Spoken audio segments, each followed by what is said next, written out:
Question number 4, ये गलती से 3 लिखा हुआ है। AB and CD are the respectively the smallest and the longest side of quadrilateral ABCD. Show that angle A is bigger than angle C and angle B is bigger than angle D. ठीक है, तो अपने को quadrilateral है, smallest और longest side दी हुई है कि सबसे छोटी साइड है ए बी और सबसे बड़ी साइड है सी डी। तो अपने को बताना है कि एंगल ए एंगल सी से छोटा है और एंगल डी बड़ा है और एंगल बी एंगल डी से बड़ा है। तो ए बी स्मॉलेस्ट साइड है, C D is longest side. ठीक है, ए बी स्मॉलेस्ट है तो मैं सिंपली बता देता हूँ, ए बी छोटी है सबसे, तो किससे भी छोटी होगी, हर किसी कोई भी साइड से। अब ए बी के अपोजिट में कौन सा एंगल है, एंगल सी की बात चलेगी। ठीक है, और अब मुझे कौन सा एंगल से प्रूव करना है इसको, एंगल सी से। एंगल सी किससे छोटा बताना है, एंगल ए से। ठीक है, तो अब जब वो ए बी एंगल ए के अपोजिट में क्या बी सी से छोटा है, क्यों है, क्योंकि ए बी सबसे छोटा है तो बी सी से भी छोटा होगा, इसलिए एंगल सी और एंगल ए प्रूव हो गया यहाँ पर। ठीक है, उसके बाद सेकेंड थिंग, एंगल बी और एंगल डी की बात करेंगे। तो बी जो है बी एंगल बी, यहाँ पर देख लो, आपको सॉल्यूशन देखनी नीड नहीं। Angle B is greater than angle D हमको प्रूव करना है। तो एक बात बोली गई है कि डी सी यानी सी डी जो है वो बिगेस्ट साइड है, मतलब किससे बड़ी होगी। एंगल डी के अपोजिट में कौन सी साइड है, एंगल डी के अपोजिट में ए सी। ठीक है, तो यहाँ आप देख सकते हो कि यहाँ से जो है वो एंगल बी ऑब्वियस सी बात है वो बड़ा हो जाएगा।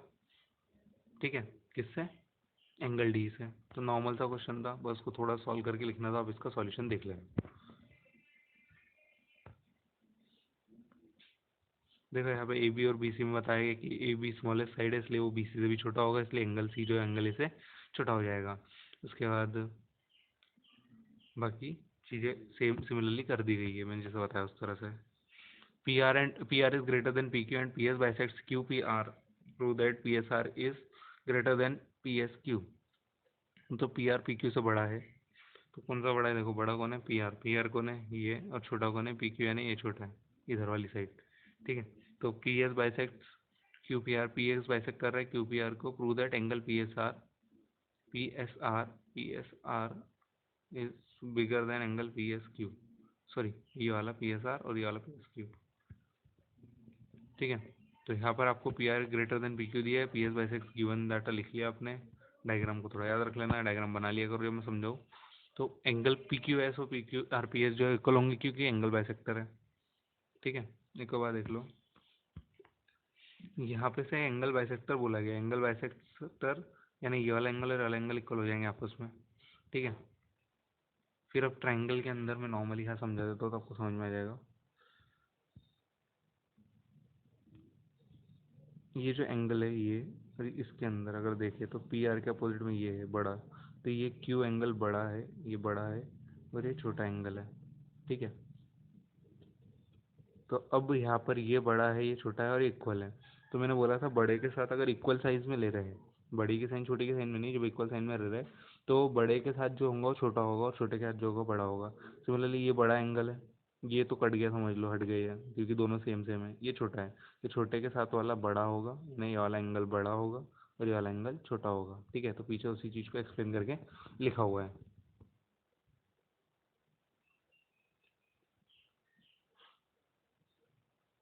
तो angle Q P S and angle R P S यहाँ से बता दिया, पी आर पी क्यू था तो ये बड़ा हो गया।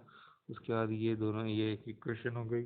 उसके आपको पता है कि 180 डिग्री होता है ट्रायंगल में, सिमिलरली ये भी ट्रायंगल 180 डिग्री होता है।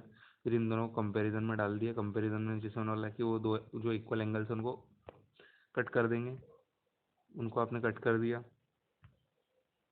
जिससे ये कट गया, बच गई ये और ये। अब देखो ये दोनों जब इक्वल में है तो इसमें से आपको पता है कि बड़ा कौन है, जो बड़ा है मतलब पी क्यू एस बड़ा है, पी क्यू एस ये बड़ा है P A P R S से, यानी इससे बड़ा है। तो ये बड़ा है तो इसके साथ वाला छोटा होगा और ये छोटा है तो इसके साथ वाला बड़ा होगा। ये हमारा क्वेश्चन कंप्लीट हो गया।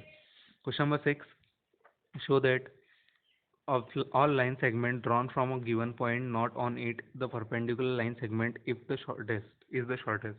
यानी अगर कोई लाइन है परपेंडिकुलर 90 डिग्री की और वहाँ से जितनी भी बाकी लाइन बना रहा हूँ मैं वो बड़ी ही बनेगी, बट बाकी जो परपेंडिकुलर है वो शॉर्टेस्ट रहेगा। और तो नॉर्मल सी बात है, समझ में आ जाएगा कि शॉर्टेस्ट ही रहेगा क्योंकि hypotenuse is the longest side हमें पता है, बट फिर भी हमें प्रूव करके बताना है।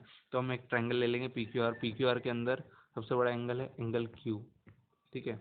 एंगल आर से ऑब्वियस सी बात है बड़ा है वो, क्योंकि 90 डिग्री सबसे बड़ा एंगल होगा। तो एंगल क्यू के अपोजिट में क्या है, पी आर के अपोजिट में क्या है, पी क्यू, ठीक है। एक बार प्रूव कर दिए पी आर पी क्यू, ठीक है। तो आपको अब आगे भी समझ में आ जाएगा। ये प्रूव कर दिया मैंने यहाँ पे कि पी आर पी क्यू से बड़ा है। फिर उसके बाद एक और ले लेंगे अपन, अब एक और क्या ले लेंगे कि ये वाला ट्रायंगल अंदर वाली लाइन छोड़ देंगे, बाहर वाला ट्रायंगल ले लेंगे, यानी कौन सा वाला, ये ले लिया। अब ये वाला एस वाला ले लेंगे।